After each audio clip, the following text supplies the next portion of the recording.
আসসালামু আলাইকুম শেখ। ওয়ালাইকুম সালাম। আমার নাম আব্দুল হাই, বাংলাদেশ সিলেট থেকে বলছি। আমার বাবা জীবিত, আমরা দুই ভাই এক বোন। বাবার যদি 12 বিঘা জমি থাকে, সেখান থেকে যদি দুই ছেলেকে 3 বিঘা 3 বিঘা করে 6 বিঘা জমি মৌখিকভাবে দেয় চাষ করার জন্য, তখন মেয়ে কি জমি পাবে না? হ্যাঁ, মেয়েকে দিতে হবে অনুরূপ। জীবদ্দশায় দিলে একদল ওলামা বলছেন যে সমান সমান দিতে হবে।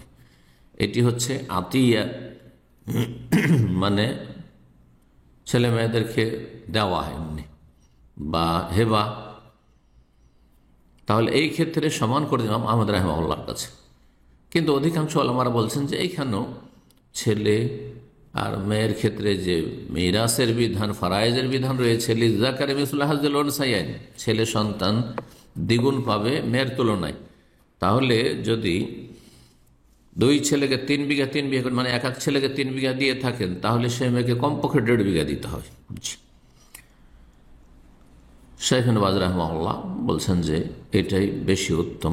জি, কারণ ছেলেদের খরচ খরচা দায় দায়িত্ব বেশি রয়েছে। কিন্তু আপনি শুধু ছেলেদেরকে খাওয়ার জন্য দিয়ে দিবেন যে তুমি 3 বিঘা তুমি 3 বিঘা খাও, আর মেয়েকে কিছুই দিলেন না, এটা হারাম, জায়েজ নয়। নবী সাল্লাল্লাহু আলাইহি ওয়াসাল্লাম সতর্ক করেছেন এই ক্ষেত্রে।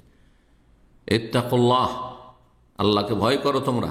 ওয়াদিলু বাইনা আওলাদিকুম, এবং তোমাদের ছেলে মেয়েদের মাঝে, আওলাদ ছেলে যেমন আওলাদের অন্তর্ভুক্ত, যেমন মেয়েরাও, তাদের মাঝে সুবিচার কায়েম করো। আর সুবিচার এর দাবি সমান করতে বলেননি নবী সাল্লাল্লাহু আলাইহি ওয়াসাল্লাম। যদি সমান করতে বলেন তাহলে তো সুনিশ্চিত ইমাম আহমদের রাহিমাহুল্লাহর ফতোয়া যে সমান সমান 3 বিঘা আপনি ছেলেকে দেন, 3 বিঘা মেয়েকে দেন।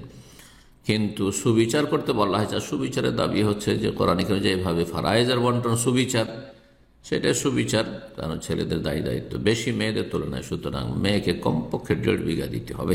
জি, আর না হলে কাউকে দিবেন না, আপনি নিজের কাছে রাখেন।